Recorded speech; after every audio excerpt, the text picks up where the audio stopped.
The ballroom of Ashcroft House was full of light that evening, and Roberta Mallory stood at its margin in her gray wool gown and tried to make herself small enough that the light would not find her. She had been good at that. Once, she had spent the better part of winter perfecting it. All around her, women in sprigged muslin and jonquil silk moved through the Easter ball like flowers carried on a current, and she stood among them the way a stone stands among flowers, present and immovable and entirely unremarked. That was the arrangement. That was what she had been brought here to be. She was not watching the dancing.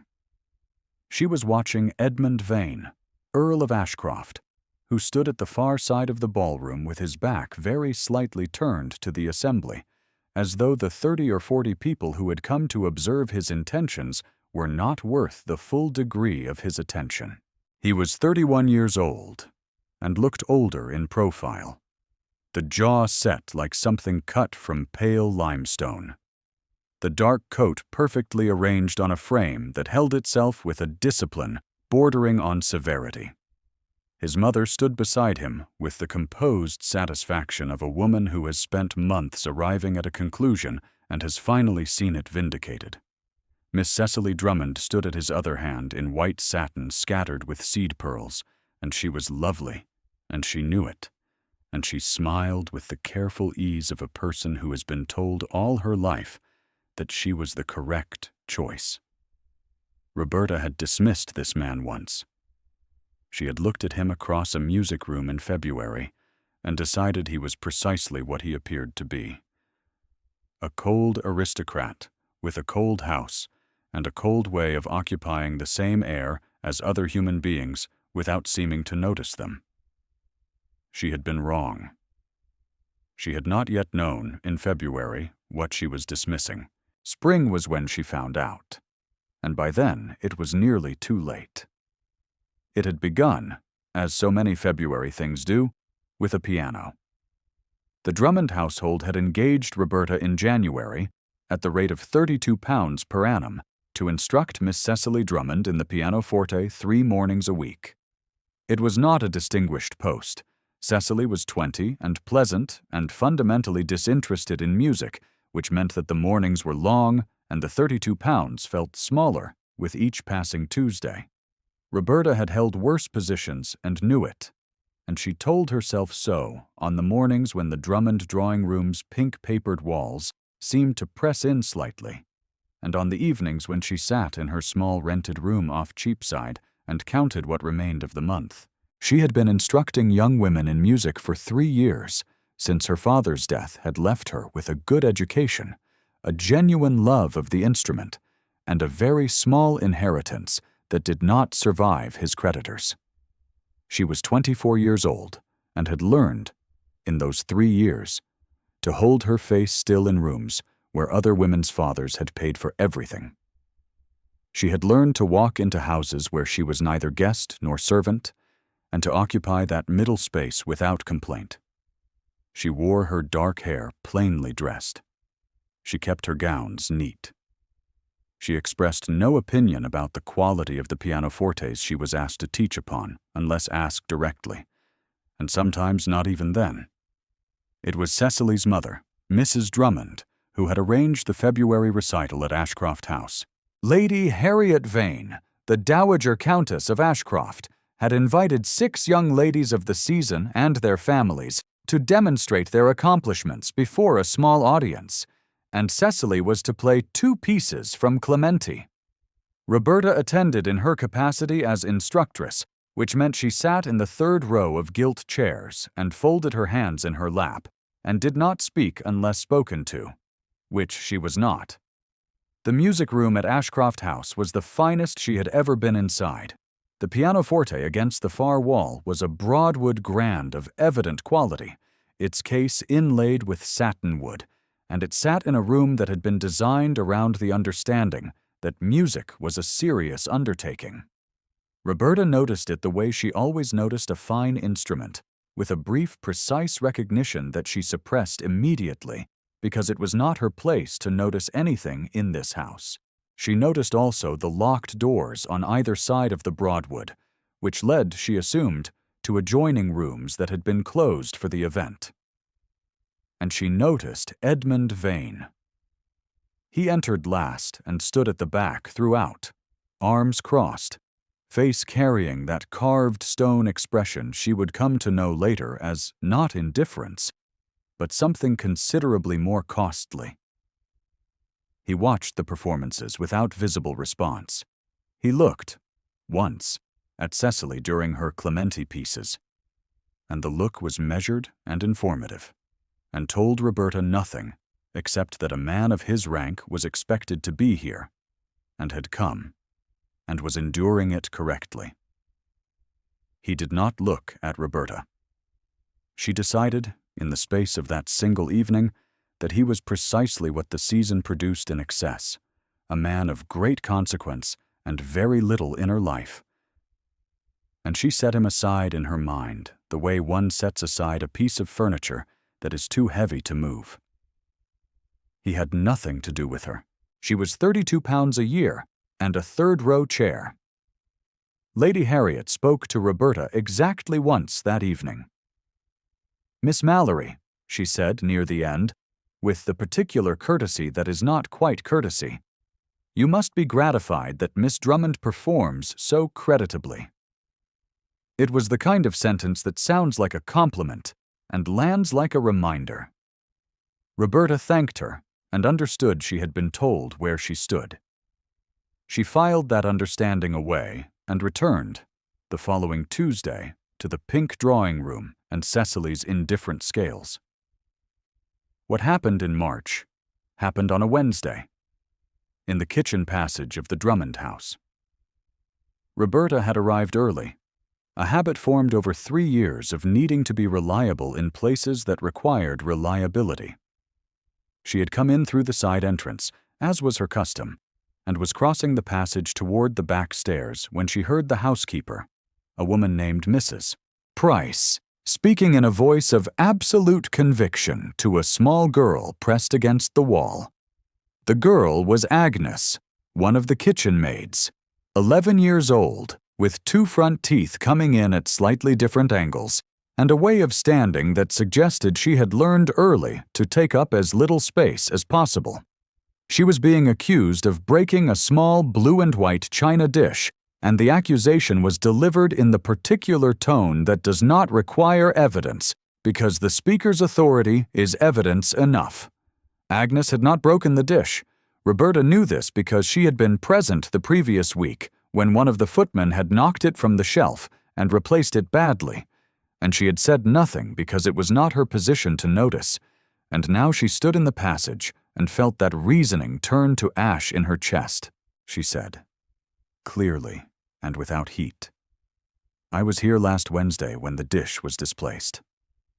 Agnes was not in the passage at that time. I believe you may be thinking of a different incident." Mrs. Price turned with the expression of a woman who has been interrupted mid-certainty by someone who has no standing to interrupt. She looked at Roberta. She looked at Agnes. She looked at the dish. She did not thank Roberta. She did not apologize to Agnes. She said in a voice stripped of the previous warmth, "The matter is settled then," and left. Agnes looked at Roberta with the wide, careful gratitude of a child who has learned that gratitude is sometimes dangerous to express. "Thank you, miss," she said very quietly. "It was the truth," Roberta said. "That is all." She did not know then that he was there. Edmund Vane had come to the Drummond house that morning on a matter of business with Mr. Drummond, something to do with a shared tenant in Hertfordshire, and had been left to wait in the small hall adjacent to the kitchen passage while a footman went to announce him. He had stood at the far end of that hall for the duration of the exchange. He had watched Roberta speak. He had watched her face during the housekeeper's exit. Not triumphant, not even particularly satisfied, simply returned to the neutral steadiness that was her default expression, and he had thought, with a precision that surprised him, that he had not seen a woman speak like that in a very long time. He did not speak to her. He had no reason to speak to her. By the time Roberta reached the back stairs, he was already being shown into Mr. Drummond's study, and the morning continued as mornings do. This is the moment the story turns on, though Roberta would not know it for months. She climbed the stairs and sat down at the pianoforte in the pink drawing room and waited for Cecily. Edmund, 2 floors below, sat across from Mr. Drummond and answered questions about the Hertfordshire tenant, and thought, once, about the quality of the silence in which a woman can tell the truth in a kitchen passage without requiring anyone to thank her for it. The dramatist's irony is this: what Roberta would most want to dismiss, she had already seen. What she could not yet see was that he had already begun. March became April, and with April came the acceleration of everything the season had been building toward. Lady Harriet, who had organized the winter with the strategic patience of a general, began that acceleration with what appeared to be a social call. She came to the Drummond house on a Thursday morning, was received in Mrs. Drummond's drawing room, and spent 45 minutes discussing the approaching Easter entertainments. She mentioned, in passing, that she had given some thought to Miss Cecily's situation and believed the spring would prove decisive. She mentioned, also in passing, that a music instructress of ambiguous social position moving freely through Ashcroft House and the houses of those connected with it introduced a note of impropriety that the season could not afford. She smiled when she said it. She held her fan at exactly the height that conveyed the measure of a woman who had thought this through. Mrs. Drummond received this with the docility of a woman whose social aspirations have just been gently redirected. By Friday, Roberta was called into the drawing room and told that her services were no longer required, that the family was going to Bath for 2 weeks and had decided not to continue the instruction upon their return. There was no mention of impropriety. There did not need to be. Roberta received this information standing, thanked Mrs. Drummond for the engagement, and left the room with the particular care she had learned for occasions when the maintenance of dignity cost something specific. She was owed 6 days' wages. She received them, in coin, from a maid. She put them in her reticule and walked out of the Drummond house into the pale spring light of a London morning. 2 days later, a solicitor named Mr. Halloway presented himself at her lodgings off Cheapside. The lodgings were a narrow, first-floor pair of rooms over a chandler's shop, with a sloping floor that had once been very fine and was now, in the way of city houses given over to letting, simply old. Her landlady, Mrs. Tyndall, had shown him up the stairs with the particular neutrality of a woman who had taken in respectable single women for 15 years and had learned to greet gentlemen visitors without commentary. Mrs. Tyndall left him at the door. She did not, however, return immediately to her parlor below. Roberta heard her step pause on the landing and then proceed down the stair with deliberate slowness, the steps of a woman who had decided to dust the lower banister at precisely this moment in case her tenant might require a witness. Roberta noted the small kindness of it and felt something quiet move in her, and put it aside. She received Mr. Halloway in the front room, where the morning light came through one tall window over the table she used for both meals and copying work. She did not offer him tea. He had not come for tea. He had, he explained, been asked to convey an offer on behalf of a party who wished to remain unnamed in the amount of £50 in consideration of her quiet departure from London for the remainder of the season, and her refraining from any account of the circumstances of her dismissal that might cause inconvenience to those involved. He spoke with the dry, impersonal courtesy of a man who had delivered such errands before, and had no particular feeling about the conduct of his clients beyond the wish that the errand be brief. Roberta looked at the document he placed before her. The paper was good paper, watermarked, of the sort that solicitors used when they meant to indicate that the matter was taken seriously by serious people. The handwriting was a clerk's, and the handwriting itself was not the point. £50 was more than her annual wage. It was, in its way, a very well-calibrated offer. It understood exactly what she was worth, and pitched itself just above it. She did not touch the document. She said, "Please thank the unnamed party for their consideration. I will not be leaving London." She looked at Mr. Halloway with the same calm she had used in the kitchen passage in March. "You may show yourself out." Mr. Halloway hesitated for the smallest perceptible moment, the duration of a breath, and then he gathered the document, folded it, returned it to a leather portfolio, which was the only object he had brought into the room, and bowed with the correct formality. He did not press the offer. He did not warn her against the consequences of refusal. He had been a solicitor long enough to know which refusals required negotiation and which did not, and he had identified hers correctly within 30 seconds of entering the room. He went down the stairs. Mrs. Tyndall, on the lower landing, was rubbing the banister with a cloth that had clearly not begun the morning intending to be in her hand, and she stepped aside to let him pass. The street door opened and closed. She did not know who had sent him. She suspected. The suspicion sat in her chest for 3 days, like a stone that is too cold to be merely ordinary worry, and then she put it aside because there was nothing to be done about suspicion, and she needed to find another post. The post she found, within a week, was as companion attendant to a Mrs. Felton, a widow of modest means who took the season's amusements from its margin rather than its center, and who needed someone to hand her shawl at balls and retrieve her glasses from wherever she had set them down. The work paid less than £32, though no precise annual figure was discussed, since the engagement was understood to be temporary. Roberta agreed to the terms and moved her trunk to Mrs. Felton's lodgings in Henrietta Street. It was in this capacity that she came to the Easter ball at Ashcroft House. Mrs. Felton had received the invitation through a chain of connections too convoluted to follow, and had accepted it with the mild pleasure of a woman who enjoys a good room. She wore her best lace cap and her garnet brooch, and she kept Roberta close at her elbow throughout the first hour, asking her at intervals to fetch a glass of lemonade, to locate her shawl, to determine whether that was Lord Cavendish's eldest by the far window, or merely someone who resembled him. Roberta did all of these things.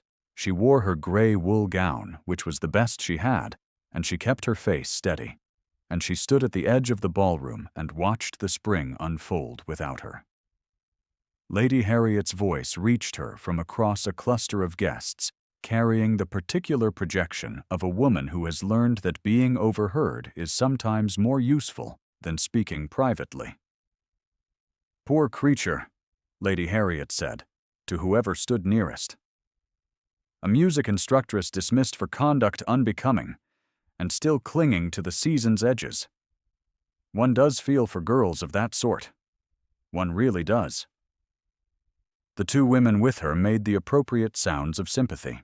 The phrase reached Roberta the way cold water reaches skin, sudden and complete, and she absorbed it the way she had absorbed everything this season had delivered, without visible response, without the luxury of visible response, standing with Mrs. Felton's shawl folded over her arm and her face arranged in its useful neutrality.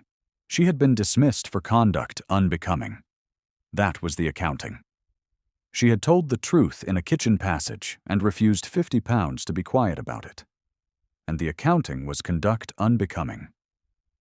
She understood that this was how the machinery worked. She had understood it for 3 years. Understanding it did not make it lighter. If you are finding Roberta's story somewhere near your own experience of being unseen, stay with it. The spring is not finished yet. Come back to us. Mrs. Felton wanted a second glass of lemonade, and Roberta went to find it, and in finding it, she turned and came face to face at the edge of the refreshment table with Agnes.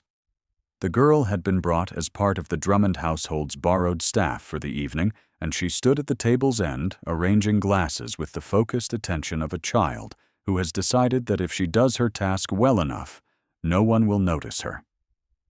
She looked up at Roberta and went very still, and then she smiled, the slightly crooked smile of those two emerging front teeth, and Roberta felt something loosen in her chest that she had not known was held tight.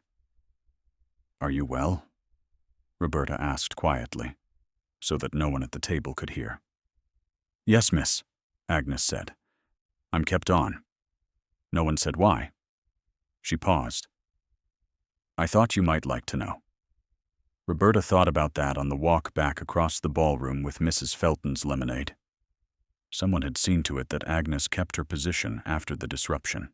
She turned the fact over carefully, the way one turns over a stone to see what is underneath it, and she did not arrive at a conclusion. She did not yet have enough to conclude. It was near 10 o'clock when Lady Harriet positioned herself at the center of the room with the practiced ease of a woman claiming a stage she has been constructing for months. The music paused. The guests arranged themselves by the instinct of long practice into an audience. Lady Harriet said, in the carrying voice of someone accustomed to shaping rooms, that she was delighted to share this evening that her son Edmund, Earl of Ashcroft, had chosen to honor Miss Cecily Drummond with his attentions, and that she expected the formal arrangements would be completed within the fortnight. The room responded as rooms do, a ripple of approval, a murmur of congratulation, the particular rustle of people updating their understanding of the social landscape. Cecily received this with the composed pleasure of a woman who has been correctly predicted.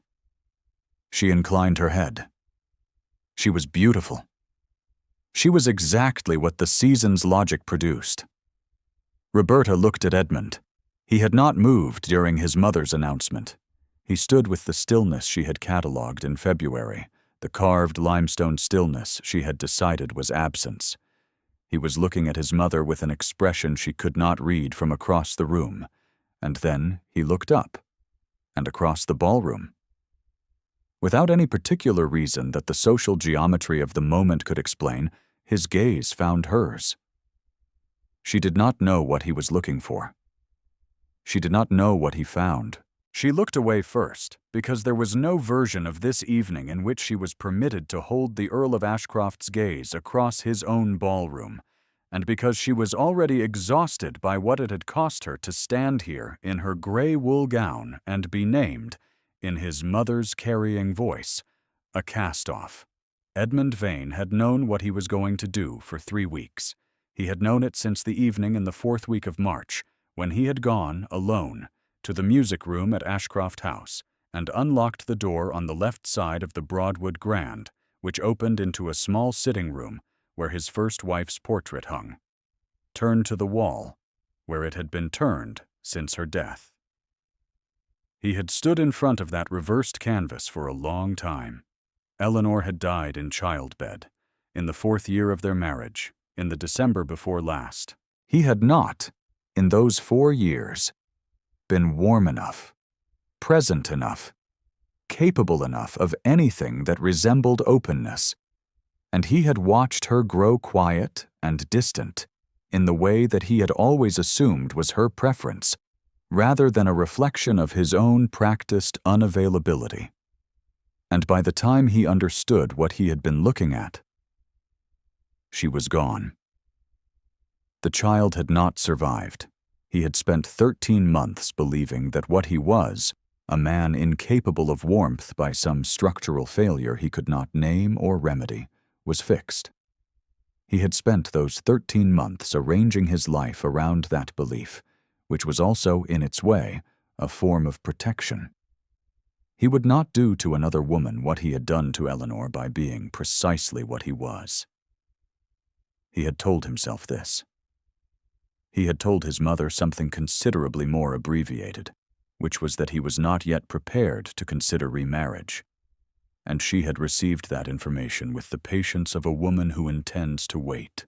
Then he had been left to wait in a hall off the Drummond kitchen in March, and he had watched a young woman in a plain, dark dress speak the truth without armor or performance or the smallest bid for recognition, and something had moved in him that he had been certain was no longer capable of movement. He had not acted on it immediately. He had watched, across the weeks of April, as his mother moved her pieces. He had understood what had happened to Roberta's position with the Drummonds. He had understood the £50 offer when Halloway reported, at the end of that errand, that the young woman had declined without ceremony. He had sat with that decline for 2 days and found it, on examination, precisely consistent with what he had seen in the passage, and he had made his decision. He had said nothing to his mother. He had allowed the Easter ball to proceed, as she had arranged it. He had allowed the announcement, knowing it was premature, and knowing, too, that the arena his mother had chosen was the same arena that would serve his purpose. He waited until the room's approval had settled into comfortable assumption. Then he moved. He crossed the ballroom in the manner of a man who has decided something and is simply following through on the decision, without haste, without visible drama, in a direction that the assembled guests took precisely 5 seconds to identify. The murmur started before he arrived. Lady Harriet's fan, which had been held at its measuring height, went still. He stopped in front of Roberta. She had seen him coming for those 5 seconds and had used them to conclude, quite rationally, that he was moving toward someone near her, that there was no version of this story in which the Earl of Ashcroft crossed his own ballroom toward a music teacher in a gray wool gown, and that she should step aside to give him a clear path. She moved half a step to her right. He moved half a step to follow, and the rational conclusion she had been assembling dissolved before she could complete it. "Miss Mallory," he said, in the level, declarative voice that carried across 6 feet of ballroom without effort. "My lord," she said. She was proud afterward of how even it came out. "I am told you refused £50 to leave London." He said it as though they were discussing the weather in Hertfordshire, which was to say without inflection, but with complete attention. "I wanted you to know that it was not my request." She looked at him for a long moment. Something in her chest was not behaving the way it should. "I see," she said, which was inadequate, and she knew it. "I also wanted you to know," he said, still in that level voice, "that the position of Agnes, the kitchen maid, has been secured for as long as she wishes to hold it. That was my arrangement. She should not be left uncertain because of what was done to you." Roberta looked at him. She thought of February, the music room, the carved stone face at the back of the room. She thought of everything she had decided in that hour, the neat and rational conclusion she had placed in the locked drawer of her mind. She thought of what it had cost her to be correct about people, and what it would cost her to be wrong about this one. "That was kind," she said quietly. "That was more than kind." He was quiet for a moment. Around them, the ballroom had achieved a quality of held breath that 40-odd people had arrived at without consultation. Cecily Drummond had turned to look at her mother. Mrs. Drummond was looking at Lady Harriet. Lady Harriet was looking at her son with the expression of a woman whose script has reached a page that was not included in her copy. Edmund said, "Miss Mallory, I would ask you to consider whether you might be willing to accept a more permanent situation at Ashcroft House." He held her gaze with an absolute steadiness that was not cold and had never been cold. "As its mistress." The silence lasted the length of one breath. Then a woman near the back of the room, someone's mother, made the small involuntary sound of genuine surprise meeting genuine approval, and the room remembered how to move. Roberta said, later, that she had not answered immediately, because she was performing an inventory of everything she had decided about him, and finding that all of it required revision. She was revising with some speed. But revision takes the time it takes. She stood in the ballroom with the candles burning around her and looked at Edmund Vane, who was watching her with the patience of a man who has decided something and is prepared to wait for the answer. She said, "I would ask your grace, before I answer, whether you are certain." He said with the first approximation of warmth she had seen in his voice, "I have been certain since March." She held his gaze for 3 more seconds. She thought of February, and the cool stone face, and everything she had dismissed. She thought of Agnes's straight, small back in the passage, and the feeling of the truth when it cost something, and 32 pounds a year, and the gray wool gown, and 50 pounds she had refused in a room off Cheapside, and what it meant that he had known. "Then yes," she said.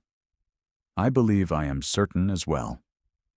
Lady Harriet, who was a woman of considerable social intelligence, even in the moment of her defeat, said nothing. She looked at her son for a long moment, and something shifted in her face.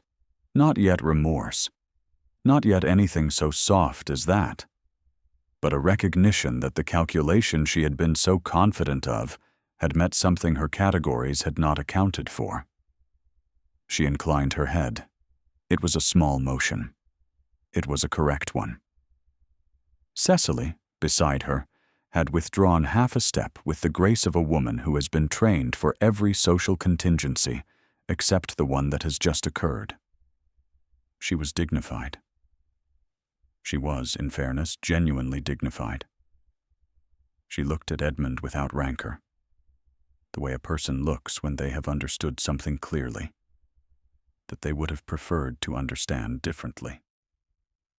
And she turned, with composure, to speak to someone else. Mr. Halloway, who had attended the evening in his professional capacity, was observed to take a small notebook from his coat pocket and write something in it. He would call at Ashcroft House the following morning to begin the formal arrangements. This was, as it happened, consistent with what Edmund had asked him to hold in readiness. The ballroom settled. Mrs. Felton found her shawl. People who had been watching with the focused intensity of an audience returned, by degrees, to the surface-level conversation that was their cover story. Agnes, across the room at the refreshment table, had seen none of the preceding 5 minutes because she was conscientiously arranging the glasses. When she looked up and found Roberta looking back at her with a different expression than the one she had worn all evening, she tilted her head in the questioning way of an 11-year-old who suspects something has happened but cannot locate the evidence. Roberta smiled at her briefly, and Agnes seemed satisfied with that. The spring evening that followed was the first evening in 3 years that Roberta could not account for in the clean arithmetic of wages and necessities. She could not account for it because it had not settled yet into anything she had a category for, and she found, somewhat to her own surprise, that she was content to let it remain uncategorized for the moment. Edmund was beside her for the remainder of the hour, not quite close enough to constitute impropriety, precisely close enough to constitute everything else. He spoke, when he spoke, in the same declarative register, though the declaratives were different in kind than they had been at February's recital. He asked about her father's library, because she had mentioned it once to Cecily in his hearing. He asked what she thought of the Broadwood in the music room. He asked whether she preferred the city or the country, and when she said the country without hesitation, he nodded with the slight movement of a man confirming something he had already concluded. She found herself answering at greater length than was strictly required, and noticed, somewhere in the third answer, that this was because she had stopped suppressing the visible surface of what she thought. She was thinking aloud, in front of someone, and he was listening with the focused attention of a person who intends to retain what they hear. That was when she understood what she had dismissed in February. Not a man with no inner life. A man who had closed the inner life off from general circulation after something had required him to. The distinction was not small. It was, in fact, everything. She thought of the locked doors on either side of the Broadwood Grand and understood them differently than she had in February. What she did not yet know, and would not know until later, was the full weight of what had been behind the left-hand door. Edmund would tell her, in time, and not easily, with the careful speech of a man who has held a thing alone for 13 months and is relearning the grammar of being witnessed. She would sit with him in the small sitting room off the music room, the portrait facing forward again by then, Eleanor's quiet face looking out over them with the composed candor of a woman painted in happiness, and she would understand the shape of his guilt and say nothing platitudinous about it, because she was not a platitudinous woman. She would say, instead, "I think you have punished yourself with sufficient thoroughness." And he would look at her for a long moment and say quietly, "Yes, I believe I have." But that was later. That was summer. Spring, for now, was enough. The last day of April found Ashcroft House changed in its sounds, not its appearance. Not yet. Though that would come in time. Its sounds. The morning room, which ran along the east wing and caught the early light with the industry of a room designed for precisely that purpose, had been open since 8 o'clock, and the Broadwood Grand, for the first time since Eleanor's last winter, was being played. Not performed. Played.